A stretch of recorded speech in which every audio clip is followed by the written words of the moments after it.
yaitu kegiatan makan diri.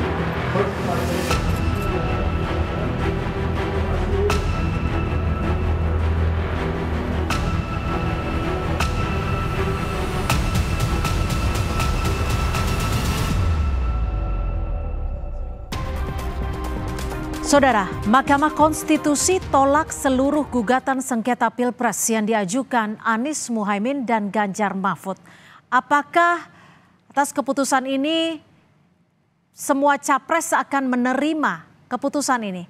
Lalu bagaimana kita melihat peta politik pasca putusan MK? Kita akan kupas bersama tim Paslon nomor 1 Zuhad Aji Firmantoro dan juga tim hukum Paslon 02 Oto Hasibuan, dan juga sudah ada Pak Firman Jayadaili dari tim hukum Paslon 03. Selamat sore, terima kasih sudah bergabung bersama kami di Kompas Petang. Selamat sore, Pak Cynthia. Mas Zuhad, langsung saja, bagaimana tim dari 01 menanggapi putusan MK yang menolak semua permohonan? Baik, pertama sekali tentu kita akan menghormati segala keputusan Mahkamah Konstitusi. Meski demikian, kita tetap memiliki banyak catatan atas putusan-putusan ini. Sebagai sebuah negara hukum, tentu apa yang sudah diputuskan melalui Mahkamah Konstitusi ini. Halo? Ya, silakan, Mas Zuhad.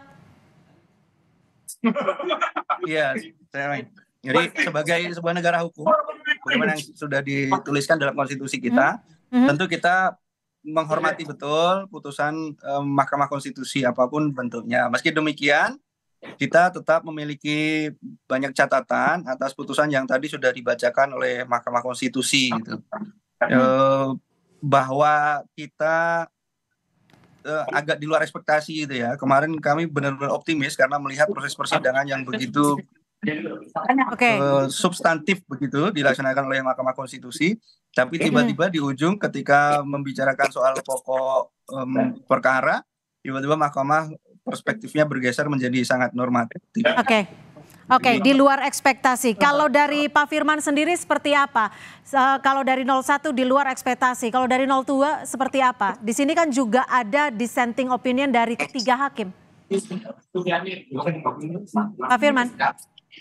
Oh ya, pada dasarnya kami tim hukum prinsipal 03, Pak Ganjar, Pak Mahfud, tentu menyampaikan pandangan-pandangan kritis dan catatan kritis terhadap putusan Mahkamah Konstitusi yang diawali dengan konstruksi pertimbangan yang menurut kami tidak sesuai dan tidak berdasar. Maka dengan demikian, kalau merujuk pada basis permohonan, posita dan juga petitum yang kami sampaikan, maka tentu kami berkeberatan. Tetapi karena ini Mahkamah Konstitusi sebagai mahkamah yang memiliki hak dan kewenangan konstitusional untuk memeriksa dan memutus hasil pemilihan umum, maka tentu itu kami mencatat secara administratif hukum. Kami menggunakan frasa diksi, kami mencatat itu secara administratif hukum. Kami mencatat itu secara dokumentatif hukum. Karena memang tidak ada pilihan yang lain. Kecuali kalau ada pilihan yang lain, misalnya ada proses upaya hukum yang lain di Mahkamah Konstitusi. Dan lalu bagaimana Anda menanggapi ada 3 hakim yang memiliki pendapat yang berbeda? Ya, yang kami tanggapi dulu secara format institusional MK ya.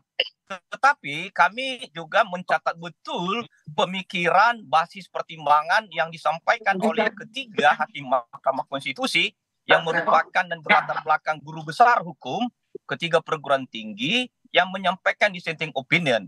Dan terus terang memang basis pemikiran, kemudian juga materi pertimbangan yang disampaikan dengan segala konstruksi yang disampaikan tadi, sungguh-sungguh telah menempatkan dan memaknai Mahkamah Konstitusi merujuk pada 3 payung besar. Bahwa Mahkamah Konstitusi adalah lembaga dan badan peradilan tertinggi yang memang memaknai dan harus menjaga dan melindungi konstitusi. Yang kedua, bahwa konstitusi kita ini juga adalah, yaitu tidak sekedar dengan pendekatan badan peradilan biasa, seperti bersifat keperdataan dan kepidanaan. Jadi dia merupakan sebuah mahkamah yang berintikan pada politik strategis kenegaraan, konstitusi, dan juga berkaitan dengan ketatanegaraan.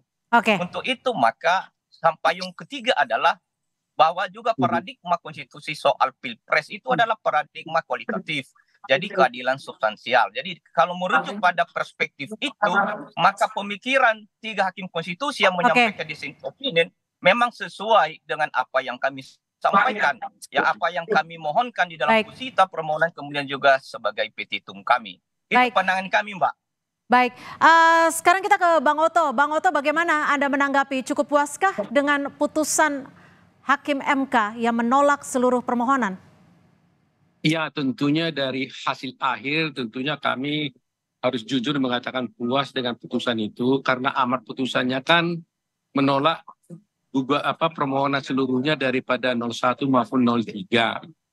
Nah, cuma satu hal yang menjadi catatan kita, bahwa dari awal kan sebenarnya kami kan mendalilkan bahwa Mahkamah Konstitusi tidak berwenang karena adanya Undang-Undang Pemilu yang mengatur bahwa kalau mengenai soal TSM itu harus diperiksa oleh Bawaslu. Ya.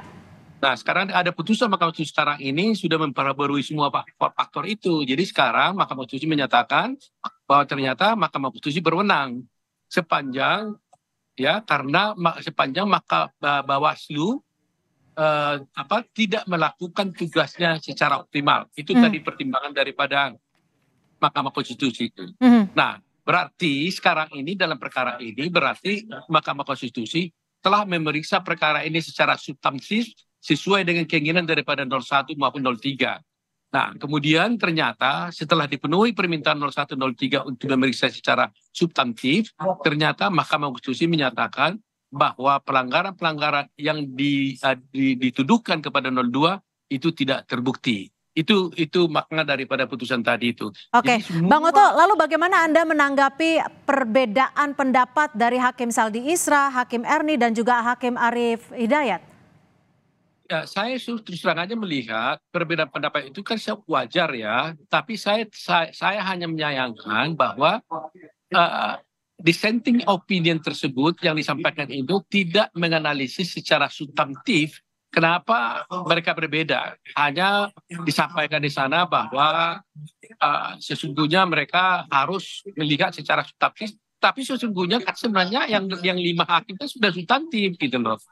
Jadi saya melihat bahwa mungkin kalau saya melihat 3 hakim ingin mendapatkan perbaikan lebih jauh lagi ya di masa depan ya, di masa akan datang agar pemilu ini akan dilakukan lebih baik lagi. Nah, satu hal yang tidak disampaikan yang menjadi perhatian kita adalah selama ini kan kita kan terakhir ini kan agak ramai soal amicus curiae kan. Ya. Ternyata oleh hakim sama sekali dinyatakan bahwa mereka membaca amicus curiae itu tapi sama sekali tidak dipertimbangkan apapun. Nah, jadi berarti apa yang dilakukan oleh para amici tersebut yang begitu banyak sama sekali satu pun tidak dipertimbangkan oleh Mahkamah Konstitusi. Jadi ini menjadi catatan kita juga di kemudian hari. Oke, baik. Sebelum kita lanjutkan dialog, saya akan mencoba menampilkan tanggapan dari Hakim Arief Hidayat terkait perbedaan pendapat yang sempat ia utarakan dalam sidang sengketa Pilpres 2024. Sejak pemilu presiden dan wakil presiden tahun 2004, 2009, 2014, dan 2019 tak pernah ditemukan pemerintahan yang turut campur dan cawe-cawe dalam pemilihan presiden dan wakil presiden. Akan tetapi pada pemilihan presiden dan wakil presiden tahun 2024 terjadi hiruk pikuk dan kegaduhan yang disebabkan secara terang-terangan presiden dan aparaturnya bersifat tidak netral, bahkan mendukung pasangan calon presiden tertentu. Apa yang dilakukan presiden seolah-olah mencoba menyuburkan spirit politik dinasti yang dibungkus oleh virus nepotisme sempit yang berpotensi mengancam tata nilai demokrasi ke depan. Mas Zuhad, bagaimana Anda menanggapi pandangan yang berbeda dari Hakim Konstitusi Arief Hidayat ini yang menyebutkan bahwa ada klausul yang menyuburkan politik dinasti? Iya, kan memang sejak awal sudah kita sampaikan dalam dalil permohonan kita itu, Mbak, tentang tidak netralnya lembaga kepresidenan. Jadi saya pertama apresiasi juga terkait dengan apa yang disampaikan oleh Bang Oto tadi ya, bahwa memang pada bab kewenangan MK itu memilih untuk menjaga konstitusi secara substantif, betul itu. Kita apresiasi. Tetapi begitu masuk ke pokok perkara itu agaknya bergeser gitu menjadi sangat normatif. Nah, terkait dengan statement tadi, sesuai dengan yang sudah kami sampaikan, ini kan berarti tidak bisa juga lalu diabaikan. Apa yang kami dalilkan itu sama sekali tidak terbuktikan, bukan begitu. Ini hanya soal ternyata tidak mayoritas hakim saja gitu meyakini dengan penuh. Artinya kalaupun dinilai secara kualitatif, validasi keputusan Mahkamah Konstitusi ini tidak bisa divalidasi dengan angka 100% gitu.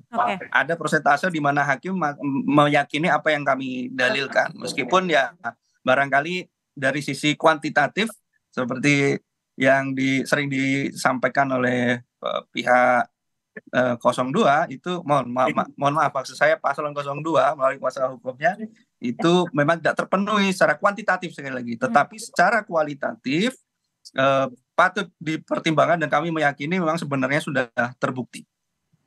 Oke, Bang Oto sekarang. Bang Oto, ini kan dari 3 hakim dianggap ada menyuburkan politik dinasti. Ada juga keterlibatan aparat negara, pejabat negara, penyelenggara di sejumlah daerah, dan juga persoalan penyaluran bansos. Bagaimana Anda menanggapinya? Begini, kalau 5 hakim kan secara kualitatif sudah menyatakan bahwa tidak terbukti. 3 hakim mengatakan secara kualitatif terbukti, kan begitu persoalannya. Nah, persayangnya seperti pendapat daripada Hakim Arief, saya tetap menghormati apa yang menjadi putusan beliau. Tetapi kalau boleh saya memberikan pendapat, bahwa sebenarnya saya hanya khawatir saja begini, bahwa Mahkamah Konstitusi ini kan the guardian of constitution kan, penjaga konstitusi. Tapi banyak dibicarakan di dalam pertimbangannya itu persoalan etik gitu loh. Seakan-akan Mahkamah Konstitusi ini mau bergeser hanya menjaga etik gitu loh. Itu yang saya pikir agak sedikit berbahaya menurut saya. Sehingga semestinya Mahkamah Konstitusi harus tetap kepada tugas utamanya yaitu menjaga konstitusi. Karena di dalam konstitusi kan etikanya sudah ada. Jadi tidak boleh lagi dia memisahkan antara etika dan konstitusi sendiri. Jadi saya kadang-kadang tadi mengatakan bahwa dia lebih mengedepankan etik. Sedangkan etik ini kan merupakan suatu norma yang umum yang tidak merupakan suatu konkret kan.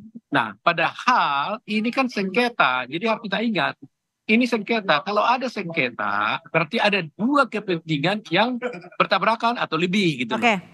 Baik. Jadi harus dibuktikan gitu loh, nggak boleh ditafsirkan saja gitu. Pak Firman, selanjutnya apakah ada langkah khusus karena kita juga tahu kalau MK sifatnya adalah final and binding. Lalu langkah politiknya adakah? Kami masih belum memikirkan apa alternatif dan langkah-langkah berikut sebab baru hari ini kita menerima apa yang menjadi putusan Mahkamah Konstitusi. Ya untuk itu maka tentu sebagai pihak yang berkaitan dengan soal proses pemilihan presiden ini, terutama apa yang menjadi ekosistem infrastruktur pasangan calon 03 tentu terlebih dahulu melakukan konsolidasi, koordinasi apa yang menjadi tanggapan langkah-langkah alternatif yang bersifat hukum konstitusional dan politik konstitusional. Itu catatan kami. Tapi pada dasarnya terus terang memang kami dalam posisi berkeberatan dengan putusan MK yang terdiri dari 5 orang hakim dan 3 orang yang menyampaikan dissenting opinion. Sebetulnya doktrin atau hakikat putusannya kan bersifat pluralitas ya, karena tidak bulat. Jadi artinya ada perspektif pemikiran lain, ada juga pandangan-pandangan kritis yang menempatkan MK sebagai sebuah lembaga yang menjaga, mengawal dan melindungi konstitusi.